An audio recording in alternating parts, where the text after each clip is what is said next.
വിഷയത്തെ സംബന്ധിച്ചാണ് നമ്മൾ ഇവിടെ ഇന്ന് ചർച്ച ചെയ്യുന്നത്. ഒന്ന്, ദുൽമ് അല്ലെങ്കിൽ അക്രമം എന്ന് പറയുന്ന ഏറ്റവും കടുത്ത ഒരു അനീതിയും സ്വാർത്ഥത എന്ന് പറഞ്ഞ ദുശ്ശീലവും തിരുനബി സല്ലല്ലാഹു അലൈഹി വസല്ലം തങ്ങൾ വളരെ ഗൗരവത്തിലാണ് നമ്മെ ഈ രണ്ട് ദുസ്വഭാവങ്ങളെ സംബന്ധിച്ച് പഠിപ്പിച്ചു തന്നത്. അവിടുന്ന് പറഞ്ഞ ഹദീസ് സ്വഹീഹുൽ ബുഖാരിയിൽ കാണാൻ കഴിയും. അന്നൻ നബിയ സല്ലല്ലാഹു അലൈഹി വസല്ലം ഖാൽ, മുത്തനബി തങ്ങൾ പറയുകയാണ്, ഇയ്യാകും വദ്ദുൽമ, നിങ്ങളാരും അക്രമം ചെയ്യരുത്, നിങ്ങളാരും അക്രമികളാവരുത്. ഫഇന്നഹു ദുലുമാതുൻ യൗമൽ ഖിയാമ, കാരണം പരലോകത്തേക്ക് എത്തിയാൽ അക്രമങ്ങൾ ഇരുട്ടുകളാണ്, വെളിച്ചമല്ല. പരലോകത്ത് വെളിച്ചമാണ് നമുക്ക് ആവശ്യം. മരണാനന്തര ജീവിതത്തിൽ ഭൂമിയിൽ ചെയ്ത സർവമാന ദുൽമുകളും ഇരുട്ടുകളായ ഒരു മനുഷ്യന് പിടികൂടുമെന്ന് മുത്ത് റസൂലുള്ളാഹി സ്വല്ലല്ലാഹു അലൈഹി വസല്ലം. വഇയ്യാകും വശുഹ്, നിങ്ങളാരും സ്വാർത്ഥന്മാരായി പോകരുത്. ശുഹ് എന്ന അറബിയിൽ പറയുന്നത് ബുഖ്ല് എന്ന വാക്കിനോട് സമാനമായ ആശയമാണ്. ബഖീൽ എന്ന് പറഞ്ഞാൽ നമുക്കറിയാം, ഉറുദുവിലേക്ക് കഞ്ചൂസ് എന്ന് പറയും, ഇംഗ്ലീഷുകാരൻ മൈസർ എന്ന് പറയും, സെൽഫിഷ് എന്ന് പറയും. ബുഖൽ എന്ന് പറഞ്ഞാൽ നൽകേണ്ടിടത്ത് കൊടുക്കില്ല, കൊടുക്കേണ്ട സംഗതിക്കൊന്നും ചെലവഴിക്കേണ്ടിടത്തൊന്നും ചെലവഴിക്കില്ല, കൃഷിക്ക് വെക്കും. ശുഹ് എന്ന് പറഞ്ഞാൽ കൊടുക്കില്ല എന്ന് മാത്രമല്ല, ബാക്കിയുള്ള ആളുകളുടേത് എനിക്ക് ഇങ്ങോട്ട് കിട്ടണമെന്ന തോന്നലും. അതിനാണ് ഇയ്യാകും വശുഹ്, നിങ്ങൾ ഒരിക്കലും സ്വാർത്ഥന്മാരായ പിശുക്കന്മാരായി പോകരുത്.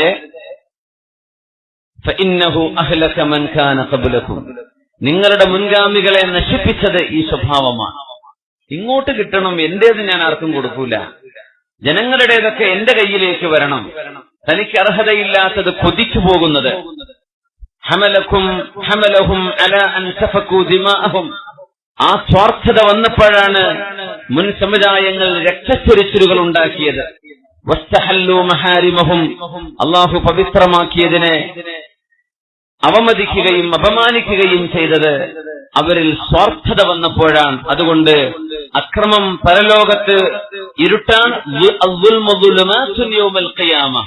അതുകൊണ്ട് നിങ്ങൾ ഇയ്യാകും, അടുത്തു പോവല്ലേ, അക്രമം ചെയ്യല്ലേ. പിശുക്കും സ്വാർത്ഥതയും നിങ്ങളുടെ മുൻഗാമികളെ നശിപ്പിച്ചവയാണ്. അങ്ങനെയാണ് രക്തച്ചൊരിച്ചിലുകൾ ഉണ്ടായത്. നിങ്ങൾ സ്വാർത്ഥന്മാരായി പോവല്ലേ എന്ന് ഹബീബായ റസൂലുള്ളാഹി സ്വല്ലല്ലാഹു അലൈഹി വസല്ലം തങ്ങൾ നമ്മൾ ഉപദേശിച്ചിരിക്കുകയാണ്. ഈ ഒരു ഹദീസിന്റെ അതിന്റെ വിശദീകരണമാണ് ഇൻഷാ അല്ലാഹ് നമ്മൾ ഇന്നിവിടെ ചർച്ച ചെയ്യാൻ വേണ്ടി പോകുന്നത്. അല്ലാഹു സുബ്ഹാനഹു വ തആല അവനിഷ്ടപ്പെടുന്ന സ്വഭാവ ഗുണങ്ങൾ അല്ലാഹു നമ്മിൽ കാണിച്ചു തരുമാവട്ടെ. അല്ലാഹുവിന്റെ ഇഷ്ടപ്പെട്ട അടിയാറുകളുടെ സ്വഭാവങ്ങൾ അല്ലാഹു നമ്മളിൽ കാണിച്ചു തരട്ടെ. അവനിഷ്ടമില്ലാത്ത സ്വഭാവങ്ങൾ നമ്മുടെ ശരീരത്തിൽ നിന്ന്, സ്വഭാവങ്ങളിൽ നിന്ന്, പെരുമാറ്റങ്ങളിൽ നിന്ന് അല്ലാഹു എടുത്തില്ലാതെയാക്കി തരട്ടെ. ആമീൻ യാ റബ്ബൽ ആലമീൻ.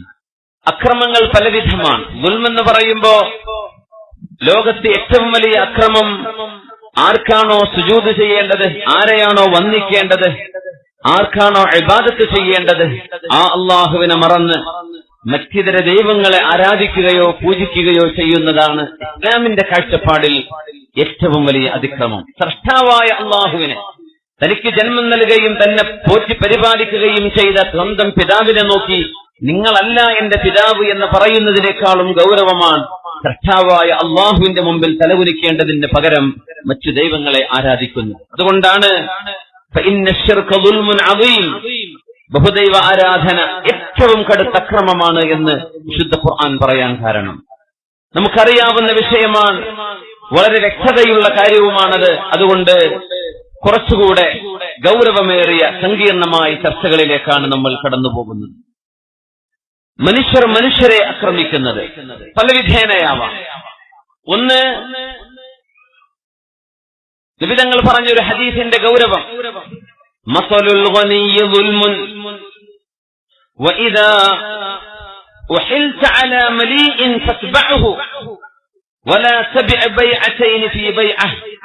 റസൂലുള്ളാഹി സ്വല്ലല്ലാഹു അലൈഹി വസല്ലം തങ്ങൾ പറയാം, മസലുൽ ഗനിയ്യി ദുൽമുൻ, കടം വാങ്ങിച്ചിട്ട് തിരിച്ചു കൊടുക്കാൻ കഴിവുള്ളവരാണ് കടം വാങ്ങിയ സംഖ്യ തിരിച്ചു കൊടുക്കാൻ സമയമായിരിക്കെ കൊടുക്കാൻ കഴിയുന്ന ഒരാൾ കൊടുക്കാതിരിക്കുന്നത് ദുൽമാണ്, അക്രമമാണ് എന്ന് മുത്ത് റസൂലുള്ളാഹി സ്വല്ലല്ലാഹു അലൈഹി വസല്ലം. ബാങ്കുമായുള്ള ഇടപാടുകളും പലിശ ഇടപാടുകളും നമുക്ക് പാടില്ലാത്തവയാണെന്നറിയാം. പക്ഷെ ഒരു മനുഷ്യൻ കുടുങ്ങിപ്പോയി, പ്രയാസത്തിലായിപ്പോയി, വിവരമില്ലാത്തൊരു സമയത്തോ അല്ലെങ്കിൽ നിർബന്ധിതമായ ഒരു സാഹചര്യത്തിലോ, അള്ളാഹുവിനും ആർക്കും അറിയുള്ളൂ എന്താണ് ആ നിർബന്ധിതാവസ്ഥ, നമുക്ക് വിശദീകരിക്കാൻ പറ്റാത്ത സംഗതിയാണ്.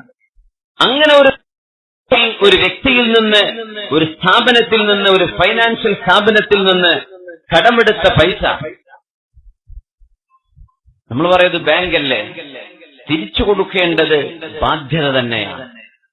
ഗൾഫിൽ നിന്നൊക്കെ ക്രെഡിറ്റ് കാർഡൊക്കെ വലിച്ചിട്ട് മുങ്ങുന്ന ആൾക്കാരുണ്ട്. പേഴ്സണൽ ലോൺ എടുത്ത് നാട്ടിലേക്ക് ഒറ്റ മുങ്ങലാണ്, ഇനി ഞാൻ ദുബൈക്ക് പോവില്ല എന്നുള്ള ഉറപ്പിൽ. അതൊക്കെ ദുൽമാണ്. ബാങ്കുകളാണെങ്കിലും സ്ഥാപനങ്ങളാണെങ്കിലും അതൊക്കെ വ്യക്തികളാൽ നടത്തപ്പെടുന്നവയാണ്. ഒരാളിൽ നിന്ന് വാങ്ങിയ കടം തിരിച്ചു കൊടുക്കേണ്ടതാണ്. സമയമായാൽ തിരിച്ചു കൊടുക്കണം. ആവില്ലെങ്കിൽ അവരോട് പറയണം, കാര്യകാരണങ്ങൾ ബോധിപ്പിക്കണം, ഒന്നുകൂടെ അവധി നീട്ടി വാങ്ങിക്കണം. ഇന്നങ്ങനെയല്ല, കടം വാങ്ങിച്ചു പോവാ, ഫോൺ നമ്പറൊക്കെ ഡിലീറ്റ് ചെയ്യുക, ഫോൺ നമ്പറൊക്കെ മാറ്റുക, സിം കാർഡ് അങ്ങ് മാറ്റിക്കളയാ. കുറെ കൂടെ ചോദിച്ചിടോ, നീ അന്ന് 2 ലക്ഷം വാങ്ങിപ്പോയില്ല, 5 കൊല്ലായില്ലേ, എന്റെ മോളെ കെട്ടിക്കാൻ സമയമായി, അല്ലെങ്കിൽ എന്റെ മോന്റെ എന്തൊരു കാര്യമുണ്ട്, നീ ആ പൈസ തിരിച്ചു തന്നേക്കെന്ന് ചോദിച്ചാൽ പിന്നെ പിണക്കായി. കൊടുത്ത ആള് ചോദിച്ചാൽ പിണക്കം. ഒന്നുകൂടെ ചോദിച്ചാൽ വഴിയിലൂടെ നടക്കാൻ വിടില്ല, പിന്നെ വധഭീഷണിയായി. എന്തിനു? ഉപകാരം ചെയ്ത മനുഷ്യനോട്. ഇങ്ങനെ ദുൽമ നടക്കുന്ന കാലമാണിത്. അതുകൊണ്ട് ആ മുത്തനബി തങ്ങൾ പറയുന്നത്, കടം വാങ്ങിക്കുന്നത് ഗൗരവമാണ്. ദൈൻ എന്ന് പറയുന്നത്, കടം എന്ന് പറയുന്നത് ഹമ്മും ബില്ലൈൽ ദുല്ലും ബിന്നഹാർ, രാത്രി അത് ടെൻഷനാണ്, പകലിൽ അത് നിന്ദതയാണെന്ന് റസൂലുള്ളാഹി സ്വല്ലല്ലാഹു അലൈഹി വസല്ലം. കടം തന്ന ആളുകൾക്ക് വേണ്ടി നമ്മൾ ദുആ ചെയ്തു കൊടുക്കണം. ഒരുപാട് വ്യക്തികൾ കടം കൊടുത്ത് സഹായിക്കും. പക്ഷെ കടം വാങ്ങിച്ച ആളുകൾ തിരിച്ചു കൊടുക്കാതിരുന്നാൽ അവർക്ക് മറ്റൊരാളെ സഹായിക്കാൻ മനസ്സ് വരില്ല. ഇവനും എന്നെ വഞ്ചിക്കുമോ എന്ന് തോന്നൽ വരും. സമൂഹത്തിൽ ഒരുപാട് നന്മകൾ ഇല്ലാതെയാവും. അതുകൊണ്ട് മുത്ത് റസൂലുള്ളാഹി സ്വല്ലല്ലാഹു അലൈഹി വസല്ലം പറയാൻ, കടം വാങ്ങിച്ച ഒരാളും മറ്റൊരാളെ ദുൽമ ചെയ്യരുത്. മറ്റൊന്ന്, ആരുടെയെങ്കിലും ഭൂമി കൈപ്പറ്റുന്നത്, ആധാരങ്ങൾ കള്ളത്തരത്തിൽ ഉണ്ടാക്കുന്നത്, സക്കറാത്തിൽ കിടക്കുന്ന വല്യമ്മയുടെ കള്ളവിരൽ മഷിയടയാളപ്പെടുത്തിയിട്ട് മുദ്രക്കടലാസിൽ ഒപ്പിടിച്ചിട്ട് സ്വന്തമാക്കുന്ന ഏർപ്പാടുകൾ. ഈസ്റ്റതിലുള്ള ഉണ്ടോ എന്ന് എനിക്കറിയില്ല. ഇവിടെ ഉണ്ടോ? വല്യമ്മ അറിയില്ല പോലുമില്ല, വല്യമ്മാന്റെ റൂഹ് പോലും അറിയില്ല.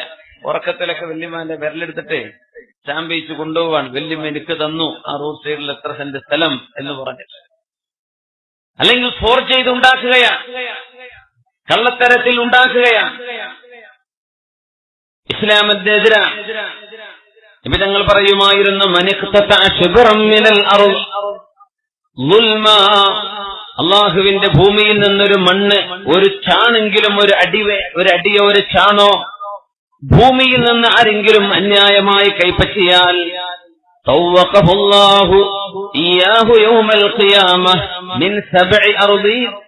അള്ളാഹുവിന്റെ ഭൂമിയിൽ 7 ഭൂമിയിൽ നിന്നവന്റെ കഴുത്തിൽ മാലയായി ആ ഇടം അള്ളാഹു ചാർത്തിക്കൊടുക്കും. ആർക്കാണത് വഹിച്ചു നടക്കാൻ കഴിയുക? മുഅ്മിനെ. 7 ഭൂമിയുടെ 7 തട്ടുകളിൽ നിന്നും എത്രയാണോ അവൻ അന്യായമായി കൈപ്പറ്റിയത്, ആ ഭൂമി അവന്റെ തോളിൽ ഭാരമായി തൂങ്ങി നടക്കും പരലോകത്തെന്ന് മുത്ത് റസൂലുള്ളാഹി സ്വല്ലല്ലാഹു അലൈഹി വസല്ലം. صلوا على النبي محمد وآله. اللهم صل على سيدنا محمد وعلى آل سيدنا محمد وبارك وسلم عليه. اللهم صل على سيدنا محمد وعلى آل سيدنا محمد وبارك وسلم عليه. ഒരുപാട് സ്വലാത്ത് നമ്മുടെ ഹബീബിന്റെ